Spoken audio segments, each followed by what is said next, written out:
Hey everyone, good morning. कैसे हैं आप सभी लोग? आई एम पूजा। आप देख रहे हैं परचम क्लासेस और आज हम डिस्कस करने वाले हैं 25 जनवरी के करेंट अफेयर्स। ठीक है, तो आज का दिन काफ़ी खास है। क्यों है खास? क्योंकि आज है नेशनल वोटर्स डे। क्योंकि इलेक्शन कमीशन चाहता है कि कोई भी व्यक्ति पीछे छूटे ना और हर एक व्यक्ति, हमारा इतना बड़ा जो डेमोक्रेटिक हमारा कंट्री है, हर एक व्यक्ति वहाँ पर जाए और वोट करे। ठीक है ना, तो आज जो है वो नेशनल वोटर्स डे है। क्यों है वो अभी हम देखेंगे। क्या यहाँ पे थीम डिसाइड की गई है, ये जो लोगो बनाया गया है इसका लोगो का अपना क्या सिग्निफिकेंस है, मीनिंग है, वो भी हम यहाँ पर देखेंगे। ठीक है, तो आज का जो सेशन है ना, जो लोग भी साइंस एंड टेक को बड़ा पसंद करते हैं, कुछ लोग होता है ना जिनको एकदम नासा ने क्या किया, इसरो ने क्या किया, स्पेस में क्या चल रहा है, कुछ लोगों को बहुत इंटरेस्ट होता है, उनमें से एक मैं भी हूँ। ओके, तो आज हम साइंस और टेक से रिलेटेड कई सारी न्यूज़ को यहाँ पे कवर करने वाले हैं। ऑब्वियसली स्टेट की न्यूज़ भी है, डिफेंस भी है, अपॉइंटमेंट्स भी है, सब कुछ है, लेकिन ज़्यादा आज यहाँ पे जो वेटेज है वो साइंस और टेक की न्यूज़ पर है। तो हम पहले बात करेंगे आज के इंपॉर्टेंट डे के बारे में, फिर रिमेनिंग करंट अफेयर्स को डिस्कस करते हुए आप लोगों के लिए है रिवीजन क्वेश्चन और फिर क्वेश्चन ऑफ द डे। तो क्वेश्चन ऑफ द डे का आंसर आप हमें कमेंट सेक्शन में दे सकते हैं। आई थिंक आप लोगों ने एमटीएस का फॉर्म भर लिया होगा, जिसके बारे में मैंने आपको कुछ समय पहले इन्फॉर्मेशन दी थी। अगर नहीं फिल किया है तो जल्दी से जल्दी एमटीएस के फॉर्म को फिल कर लीजिए अगर आपकी एज 25 साल से कम है। ठीक है, और कुछ वैकेंसी है जिनमें 27 एज मांगी है। इसके अलावा जो ओबीसी हैं, एससी हैं, एसटी हैं, उनके लिए रिलैक्सेशंस भी होते हैं, तो आप एक बार नोटिफिकेशन को पढ़ लीजिएगा और अगर एलिजिबल है तो भर लीजिएगा फॉर्म। अगर आज की क्लास की पीडीएफ के बारे में बात कर लेते हैं, तो आज की क्लास की जो पीडीएफ है वो आपको हमारे टेलीग्राम पर मिल जाएगी। ठीक है, तो अगर आपने टेलीग्राम ज्वाइन नहीं किया तो टेलीग्राम ज्वाइन कर लीजिए, वहां से फ्री ऑफ कॉस्ट आपको सीए का पीडीएफ मिल जाता है। ठीक है, इसके अलावा अगर टेलीग्राम से कोई भी आपत्ति, दिक्कत, समस्या खड़ी हो रही है तो हमारी वेबसाइट से इसको डाउनलोड कर लीजिएगा। ओके, और सेशन पसंद आता है तो यार शेयर कर दिया कीजिए, है ना। चलो स्टार्ट करते हैं। तो 25 जनवरी को हम दो इंपॉर्टेंट डे सेलिब्रेट करते हैं। एक है नेशनल टूरिज्म डे। हमारे देश में पर्यटन को बढ़ावा देने के लिए आपको पता है कि सरकार बहुत सारे काम करती है ना। सरकार, आपने देखा होगा, कई सारी स्कीम चलाती है और यहाँ पर जो भी आपका हर कहीं से एविएशन के सेक्टर में काम हो रहा है। इनफैक्ट वंदे भारत ट्रेन को चलाया जा रहा है, क्रूज, अभी वंदे आपका गंगा विलास क्रूज शुरू हुआ। तो ये सब एक्टिविटीज क्यों होती हैं? पर्यटन को बढ़ावा देने के लिए। इसलिए हमारी मिनिस्ट्री ऑफ टूरिज्म के द्वारा हर साल 25 जनवरी को नेशनल टूरिज्म डे मतलब पर्यटन दिवस मनाया जाता है। इसके अलावा 25 तारीख को हम मनाते हैं नेशनल वोटर डे। तो नेशनल वोटर डे के बारे में बात करते हैं। पहले एक अच्छे से इस लोगों को एकदम ध्यान से देख लो क्या क्या है।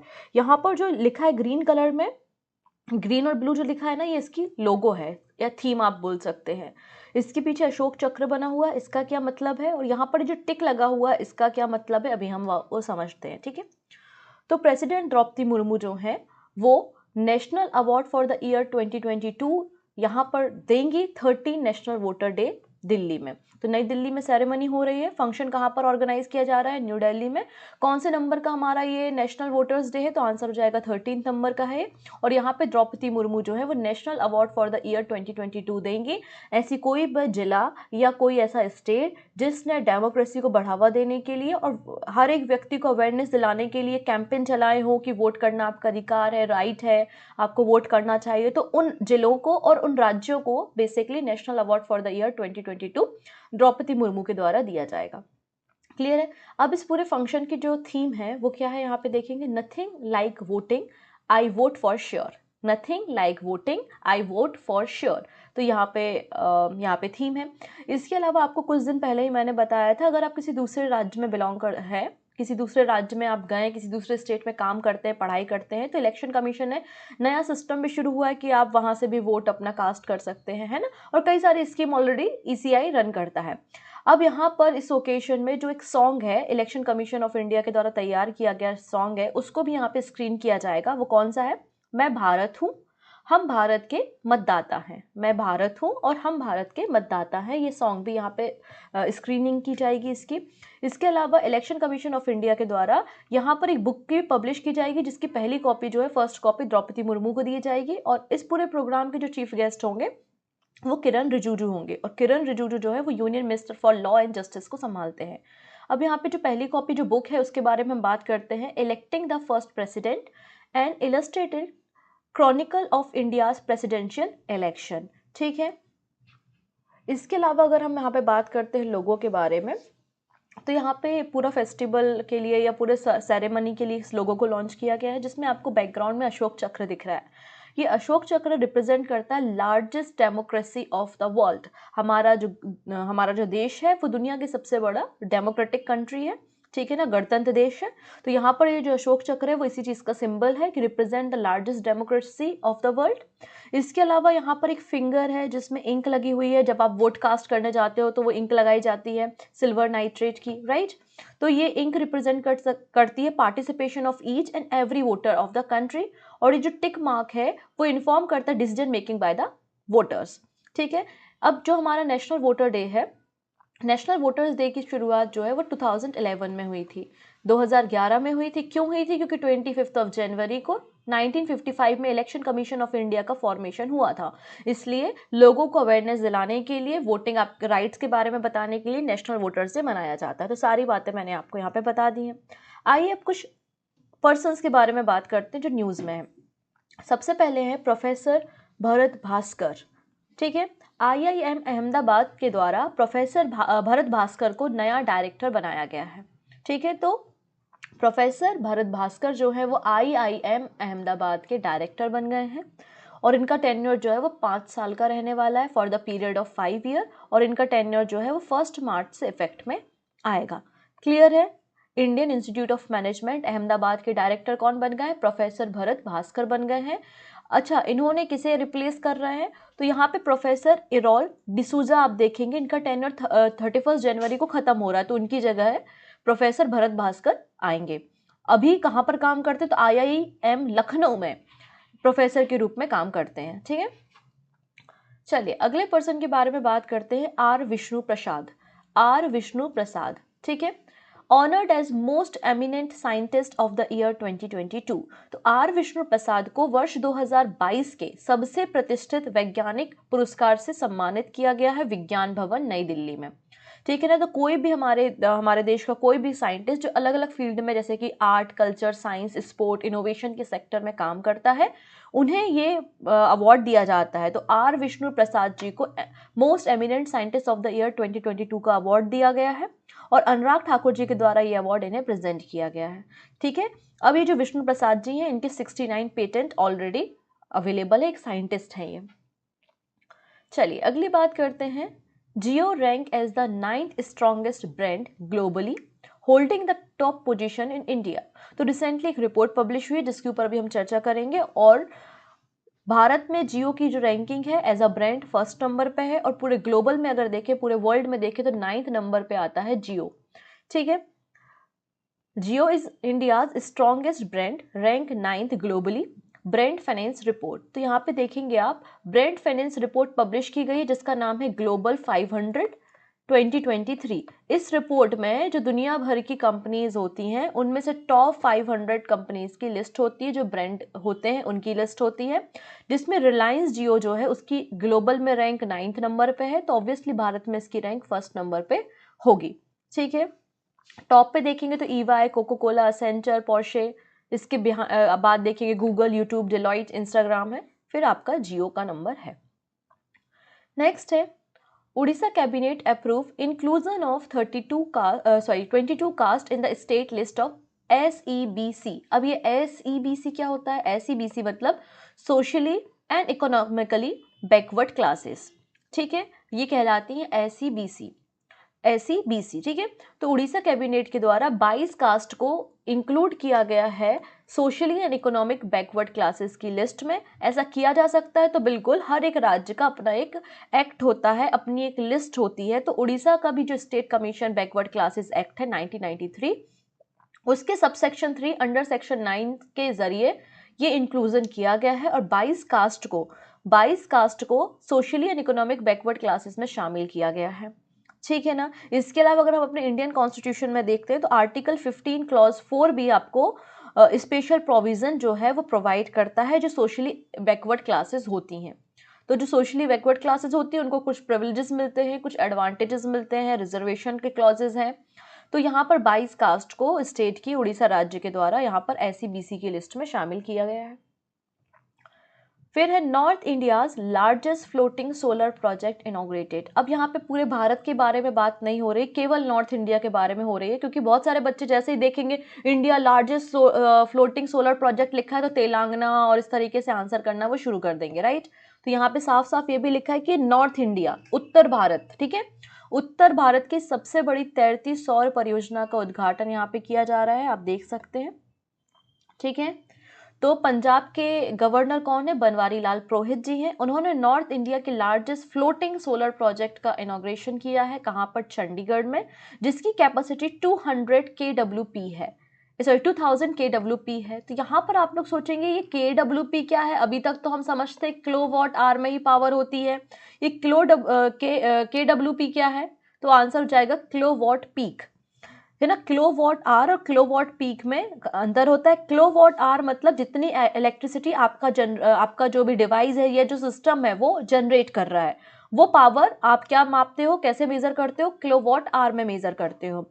और आप जब पावर जनरेट कर रहा है तो आपका जो हाईएस्ट आउटपुट होता है, जो पीक पे आउटपुट होता है, उसको किलोवाट पीक कहते हैं, ठीक है। तो ये जो आपका पावर प्रोजेक्ट है, ये सोलर प्रोजेक्ट है जिसमें आपने फोटो वोलाटाइल सेल का यूज किया है, उसकी जो पीक आउटपुट होगी वो 2000 किलोवाट पीक होगी, ठीक है। ये बात यहाँ पे बोली है। He has also inaugurated 500 kWp floating solar project with fountain at Dhansar lake in Chandigarh. तो यहाँ पर एक तो यहाँ चंडीगढ़ में वाटर वर्क में आपने किया है, इसके अलावा एक और आपने प्रोजेक्ट 500 kWp का किया है, दोनों की दोनों फ्लोटिंग प्रोजेक्ट है, मतलब किसी नदी पर, किसी तालाब पर आपने सोलर पैनल्स को लगा के इलेक्ट्रिसिटी को प्रोड्यूस कर रहे हैं, ठीक है। इतनी चीजें। और हर साल ये जो पावर प्रोजेक्ट है, ये जो प्लांट आप सेटअप कर रहे हैं, हर साल 35 लाख यूनिट 35 किलोवाट आवर की एनर्जी जो है वो हर साल को प्रोड्यूस करेंगे। नेक्स्ट बात करते हैं, Jammu and Kashmir government to host its first Saras fair 2023 from Feb 4 to 14। तो union territory of Jammu and Kashmir पहली बार सरस मेला का आयोजन कर रही है फॉर द फर्स्ट टाइम, 4 फरवरी से लेकर 14 फरवरी तक। ये फेयर जो है वो ऑर्गेनाइज होगा एट बाग-ई-बाहू जम्मू में, ठीक है। इसमें अब क्या होगा, एक तो जम्मू कश्मीर में हो रहा है तो जम्मू एंड कश्मीर का जो आर्ट है, कल्चर है, उसको तो शोकेस यहाँ पे किया ही जाएगा। इसके अलावा पूरे नेशनल लेवल के जो कल्चर है उसको भी यहाँ पे लाया जाएगा, और जो क्विजीन होते हैं, क्राफ्ट, हैंडीक्राफ्ट, हैंडलूम और फूड वगैरह है, वो सब जो वीमेन सेल्फ हेल्प ग्रुप होती है ना, उनके द्वारा यहाँ पे शोकेस किया जाएगा। ये जो पूरा फेस्टिवल है, सरस फेस्टिवल जम्मू एंड कश्मीर में, इसको ऑर्गेनाइज कौन कर रहा है? मिनिस्ट्री ऑफ रूरल डेवलपमेंट, ठीक है। अब बात करते हैं एनटीपीसी। तो रिसेंटली एनटीपीसी ने अपनी रिपोर्ट बताई और एनटीपीसी ने कहा है कि हमारी जो कैपेसिटी है वो 71 गीगावाट की पहुंच गई है, मतलब हम 71 गीगावाट की कैपेसिटी से इलेक्ट्रिसिटी को प्रोड्यूस कर रहे हैं। NTPC India largest power generation group capacity has cross 71 gigawatt with a successful completion of the trial operation of the first unit of 660 megawatt north Karanpura super thermal power project Jharkhand. तो पहला question तो यही बन जाता है कि north Karanpura super thermal power project कहाँ है? तो झारखंड में है। इसकी कैपेसिटी 660 मेगावाट के है। इसमें 3 प्लांट लगाए जाएंगे, तीनों की कैपेसिटी 660 मेगावाट की होगी, और ट्रायल यहाँ पे शुरू किया था और ये सक्सेसफुल हो गया है, ठीक है। इसका इम्पैक्ट झारखंड, बिहार, वेस्ट बंगाल और उड़ीसा में पड़ेगा, यहाँ इस प्लांट से जो है वो आप इलेक्ट्रिसिटी को सप्लाई कर सकते हो। तो इस इंस्टॉलेशन के बाद एनटीपीसी जो है वो 71,544 मेगावाट या 71 गीगावाट की इलेक्ट्रिसिटी को ये प्रोड्यूस कर रहा है। अब ये झारखंड का पावर प्लांट है, इसका जो फाउंडेशन स्टोन रखा था वो अटल बिहारी वाजपेयी जी के समय रखा गया था। अब असम ने बहुत अच्छा काम किया है, ठीक है ना। असम कल भी न्यूज़ में था, यूनेस्को की टेंटेटिव लिस्ट में शामिल किया था, ठीक है ना, चराई देव मैडम को। अब यहाँ पर असम वापस से न्यूज़ में है क्योंकि असम के जो मुख्यमंत्री हैं या चीफ मिनिस्टर हैं, उन्होंने बिल पास किया है, man marrying girl below 14 years to be book under POCSO act in Assam. अगर कोई भी पुरुष किसी 14 साल से कम उम्र की लड़की के साथ शादी करता है, मैरिज करता है, तो उसकी जो रिपोर्ट दर्ज की जाएगी पुलिस स्टेशन में वो अंडर द पॉस्को एक्ट की जाएगी, ठीक है। तो आप लोग सोच रहे होंगे 14 साल क्यों? हमारे देश में तो जो लीगल एज होती है शादी करने के लिए वो गर्ल्स की 18 ईयर्स होती है और बॉयज़ की 21 ईयर्स होती है। तो इसके भी क्लॉजेज हैं कि 14 से 18 के बीच में क्या करना है, इसके लिए भी असम गवर्नमेंट ने कुछ प्लान बनाए हैं। आइए हम उसको देख लेते हैं। सबसे पहली बात तो Assam, man marrying girl below 14 to be booked under POCSO act. ठीक है, 14 साल से कम उम्र की लड़कियों से शादी करने वाले पुरुषों पर पॉस्को एक्ट के तहज पर जो है वो मामला दर्ज किया जाएगा। अब ये पॉस्को एक्ट क्या होता है? तो पॉस्को एक्ट का मतलब, पॉस्को का मतलब होता है protection of children from sexual offence. ठीक है ना, जब भी कोई शादी की बात यहाँ पे हो रही है, इनफैक्ट जब रेप केसेस आते हैं हमारे देश में, अगर 14 साल से कम उम्र की लड़की का कोई रेप हुआ है तो उसको पॉक्सो एक्ट के अंदर कवर किया जाता है, protection of children from the sexual offence. ठीक है, अब जो पॉस्को एक्ट 2012 है उसमें इन्होंने साफ साफ तौर पे कहा है कि चाइल्ड किसे डिफाइन किया है? Child as a individual under the age of 18। ठीक है, तो कोई भी व्यक्ति, कोई भी चाहे वो गर्ल हो या बॉय हो, जो 18 साल से कम होता है उम्र में, वो पॉस्को एक्ट के अंदर कवर किया जाता है। ये बात यहाँ पर है। लेकिन यहाँ पर जैसे हम गवर्नमेंट कह रहे हैं कि 14 साल से कम के अगर नीचे आपने शादी किया है तो पॉस्को एक्ट के अंदर कवर होगा। अब 14 से 18 की क्या बात है? तो यहाँ पर देखेंगे provision of child marriage act 2006 हमारे देश में है, और इसमें लिखा है कि अगर कोई व्यक्ति 14 से 18 साल की उम्र में शादी करता है, 14 से 18 साल की उम्र की लड़की के साथ शादी करता है, तो उसका जो मामला आएगा वो provision of child marriage act 2006 के अंदर आएगा।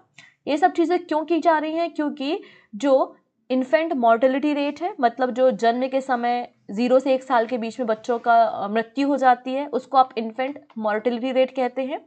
और हाई मैटरनल रेट, मतलब मातृत्व मृत्यु दर आप जैसे बोल सकते हैं कि जन्म देने के बाद जो है वो माता का निधन हो जाता है।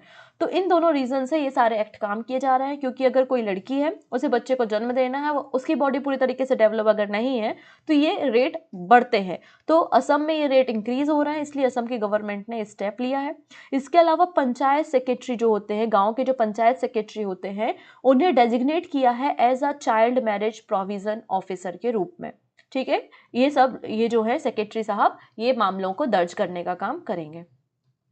चलिए, अब जैसे कि मैंने कहा था साइंस और डिफेंस की न्यूज़ हम यहाँ पे समझेंगे। सबसे पहले हम बात करते हैं यूरोपियन स्पेस एजेंसी के एक मिशन के बारे में जिसका नाम है जूस।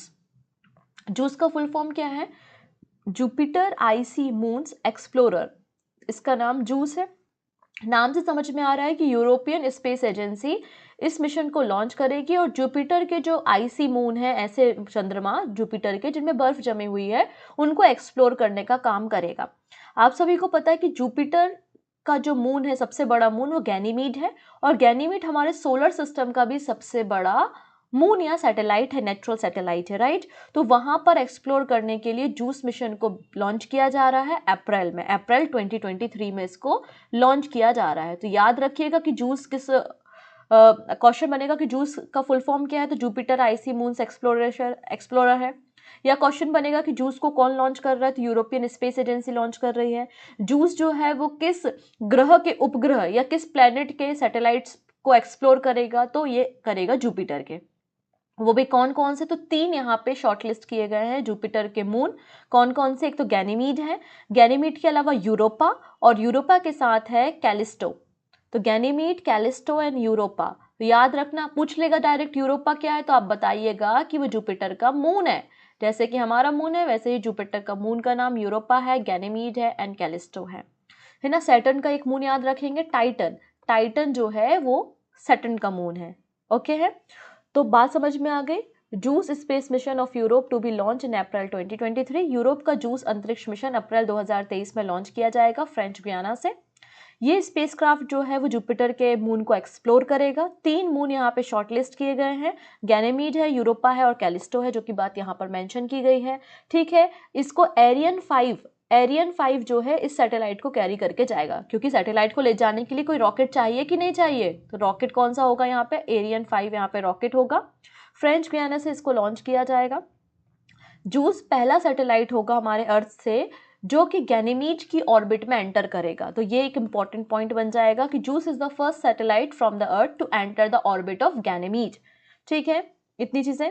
अब अगली बात यहाँ पे करते हैं कि मिशन तो हम अप्रैल 2023 में लॉन्च कर रहे हैं, लेकिन ये एंटर कब करेगा जुपिटर की ऑर्बिट में? 2034 में।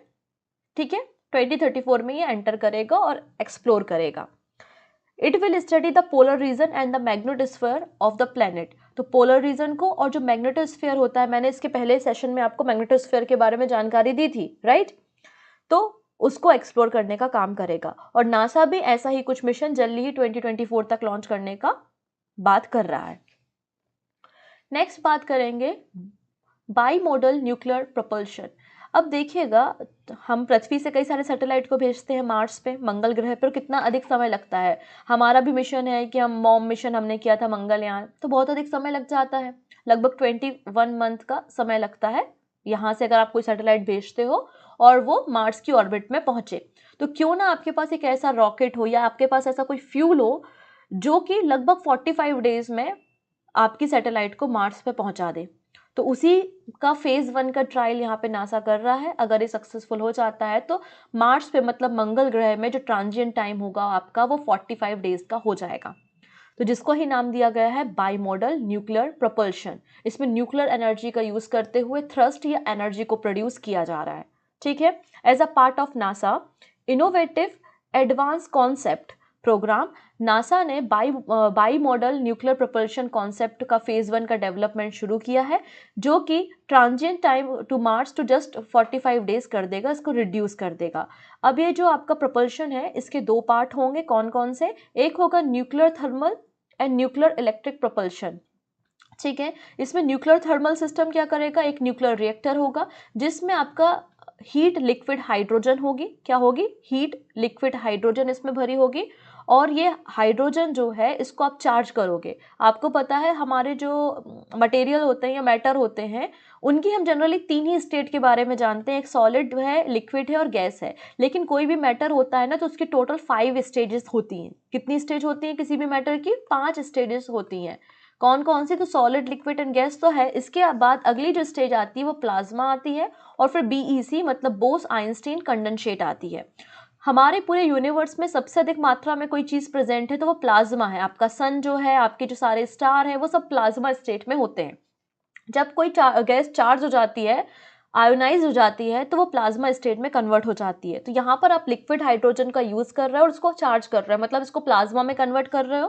प्लाज्मा में कन्वर्ट करने के बाद एक चैनल के थ्रू इसे नोजल से पास करोगे जो कि थ्रस्ट को जनरेट करेगा। तो इस तरीके से पूरा सिस्टम न्यूक्लियर एनर्जी का यूज़ करते हुए इलेक्ट्रिसिटी को एनर्जी को प्रोड्यूस करेगा, थ्रस्ट देगा, जिसके कारण जो ट्रांजिएंट टाइम है मार्स पर पहुंचने का वो 45 डेज का हो जाएगा। नेक्स्ट बात करते हैं, NASA has awarded $425 million to which company for the agency sustainable flight demonstration project. तो देखिएगा, हमारे वायुमंडल में कई सारी फ्लाइट्स होती हैं, है ना, कई सारे एयरक्राफ्ट होते हैं। जब वो आसमान में जाते हैं तो फ्यूल बर्न होता है और वो कार्बन एमिशन करते हैं, और हमारा स्काई पे या हमारे एनवायरनमेंट पे इसका इफेक्ट होता है। तो हमें ज़रूरत है कि हम फ्यूचर फ्यूल की तरफ बात करें। हम एक ऐसा सस्टेनेबल फ्लाइट तैयार कर रहे हैं जो कि कार्बन एमिशन को कम करे या जो पॉल्यूशन वाली गैसेज है उनको कम से कम रिड्यूस करे, है ना। तो इसके लिए आपको फंड की ज़रूरत तो होती है। तो नासा ने बोइंग को $425 million दिया है जिससे वो company sustainable flight demonstration project को शुरू कर सके। बात क्लियर? नेक्स्ट बात करते हैं, what is the planet parade. अभी प्लैनेट परेड क्या होती है, तो आइए हम पहले समझते हैं कि ये मैटर चर्चा में क्यों है। तो अगर आप बात करेंगे 23 जनवरी की, तो 22 और 23 जनवरी में क्या हुआ था कि अगर आप अपना मून देखते तो मून के पास आपको नीचे एक प्लैनेट दिखता है विच इज वीनस, जो आपका शुक्र ग्रह होता है। और शुक्र के थोड़ा और नीचे आप अगर अच्छे से देखते तो एक और प्लेनेट दिख रहा था, वो था सैटर्न। जब हमारे प्लेनेट एक सीध लाइन में आ जाते हैं तो वो आपका प्लेनेट परेड कहलाती है। ठीक है, क्या कहलाती है? Planet parade is the phenomena where in the planet Mercury, Venus, Mars, Jupiter, Saturn were visible to be the next eye from Earth. तो अर्थ से जब ये प्लेनेट आपको ऐसे सीधे दिखने लगे तो इसको हम प्लेनेट परेड कहते हैं। ये सीधे एक लाइन में होते हैं, है ना, तो हमको ऐसा लगता है कि बहुत नज़दीक पर है, तो इसको ही हम क्या कहते हैं? प्लैनेट परेड कहते हैं। नेक्स्ट बात करते हैं यहाँ पर येलो बैंड डिसीज। पहला क्वेश्चन और वेरी IMP क्वेश्चन कि येलो बैंड डिसीज का रिलेशन किससे है, तो ये रिलेशन है कोरल रीफ से। और कोरल रीफ लगातार चर्चा में है क्योंकि बहुत ही सेंसिटिव मुद्दा है ये। कोरल ब्लीचिंग की समस्या हो रही है और हमारे इकोसिस्टम का सबसे प्राइमरी या फिर आपका जो ओशियन का इकोसिस्टम है उसका सबसे मेजर और प्राइमरी जो फैक्टर होता है वो कोरल रीफ होती है, और इनके प्रोटेक्शन के लिए, इनके कंजर्वेशन के लिए सरकार कई सारे प्रोजेक्ट रन करती है, राइट। तो कोरल रीफ अगर आपको येलो कलर की दिखने लगे कुछ इस तरीके से, तो इसको ही हम येलो बैंड डिसीज कहते हैं। और ये डिसीज कोरल में फाइंड की गई है, पता लगाई गई है, कहाँ पर, थाईलैंड में, ठीक है। तो येलो बैंड डिसीज का रिलेशन किससे है? कोरल रीफ से है, जो कि डिस्ट्रॉय करता है कोरल को। तो साइंटिस्ट के द्वारा ईस्टर्न थाईलैंड में येलो बैंड डिसीज का पता लगाया गया, जो कि कोरल को मार रहा है, ठीक है। और इसका नाम इसलिए दिया गया क्योंकि कोरल का कलर जो है वो येलो कलर का देखा गया, ठीक है। अब इसका कोई उपाय है क्या? तो आंसर है नहीं। जैसे कि कोरल ब्लीचिंग को हम कैसे रोकेंगे? एक ही तरीका है कि आप ग्लोबल वार्मिंग पे ध्यान दें, है ना, क्लाइमेट जो चेंज हो रहा है या ओशियन का पानी जो गर्म हो रहा है उस पर ध्यान दें, क्योंकि जितना ज़्यादा गर्म पानी होगा कोरल उतनी जल्दी मरेंगे, है ना। पॉल्यूशन पे कंट्रोल किया जाए, तो यही तरीका है। और बोला जा रहा है इन्हीं के कारण जो है वो येलो बैंड डिसीज हुई है। तो इनको रेगुलेट करने के लिए ऐसा नहीं है कि कोई डिसीज हो गई तो वैक्सीन दे दिया जाए, एक ही तरीका है पॉल्यूशन को कम करना। तो येलो बैंड डिसीज का रिलेशन कोरल से है। नेक्स्ट बात करते हैं फ्रेंडशिप पाइपलाइन के बारे में। तो हमारा फ्रेंड कौन है? बांग्लादेश है, ठीक है। तो यहाँ पर हम एक पाइपलाइन तैयार कर रहे हैं जिसका नाम है फ्रेंडशिप पाइपलाइन, और भारत जो है वो डीजल भेजेगा कहाँ पर? बांग्लादेश में। इस पाइपलाइन से क्या भेजा जाएगा? डीजल भेजा जाएगा बांग्लादेश में। आप यहाँ पे देख सकते हैं Indo Bangla bond of trust, यहाँ पर आप देखेंगे पीएम नरेंद्र मोदी और शेख हसीना जी हैं, और इन लोगों ने इसे इनॉग्रेट किया है recently, friendship pipeline project India और बांग्लादेश के बीच में, ठीक है। पूरा न्यूज़ हम देखेंगे। India is set to start supplying diesel to which country through a friendship pipeline. तो भारत मैत्री पाइपलाइन के माध्यम से किस देश को डीजल की आपूर्ति शुरू करने के लिए तैयार है? आंसर है बांग्लादेश। आंसर क्या है? बांग्लादेश है। तो एक्सपेरिमेंटल बेसिस पे जून में इस साल इस पाइपलाइन को शुरू किया जाएगा।